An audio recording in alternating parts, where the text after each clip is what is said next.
Ovako Liga protiv raka već tradicionalno 10. godinu za redom obilježava humanitarnu i edukativnu akciju Zdravom prehranom do zdravog života, jabukom do zdravlja, koja je upravo usmjerena na naše građane, da ih usmjerimo na pravilnu prehranu, a definitivno je upravo jabuka carica voća koja je zapravo najzdravija voćka, puna vitamina, općenito vitamina C, B1, B2, B6, puna vlakna i jako je dobro općenito zbog tih vlakana u prevenciji karcinoma debelog crijeva. I zapravo to nam je i cilj, educirati naše građane o važnosti jabuke. Inače sva sredstva koja budemo skupili danas usmjerena su za opću bolnicu Bjelovar, za kupnju medicinske opreme.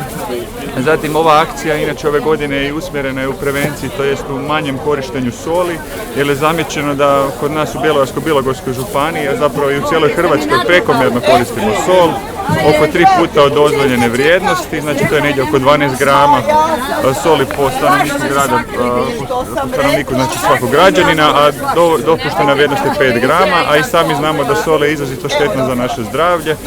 Kada bi građani manje konzumirali soli, do 5 grama, to bi onda reduciralo i potrošnju lijekova za hipertenziju, za povišeni krvni tlak.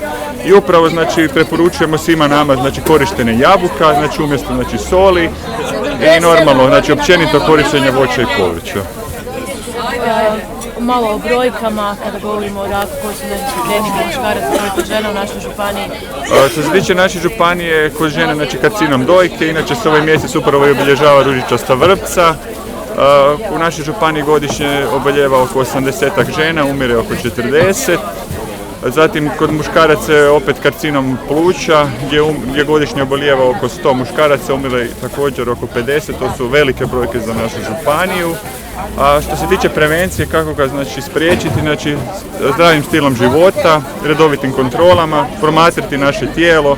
Kada primetimo bilo kakve promjene na našem organizmu, našem tijelu, trebamo se odmah javiti liječniku opće prakse. Na vrijeme znati odreagirati, ne zapuštiti naše tijelo i naše zdravlje.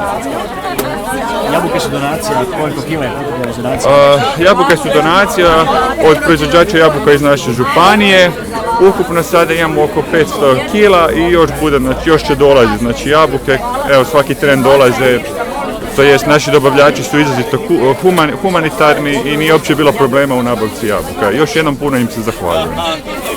Znamo da se provodi nekoliko preventivnih programa za rano otkrivanje, kakvi su to odazivi u našoj županiji? 3 su preventivna programa, nacionalni program otkrivanja dojke, debelog crijeva i cerviksa, to je grlića maternice.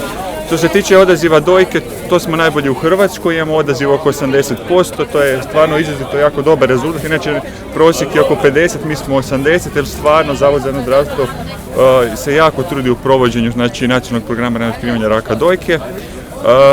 Godišnje pregledamo negdje oko 5.000 do 20.000 žena, to normalno ovisi o odazivu. Žene se odazivaju, čak pokušavamo ih još i motivirati, idemo po njih kad ih treba prevesti, jer su upravo troškovi i prijevoz je jedan problem, ne mogu sve žene iz ruralnih područja doći na pretrage. Što se tiče debelog crijeva, to je zapravo drugi karcinom od kojih oboljevaju i stanovnici naše županije. A šta da kažem oko tog karcinoma?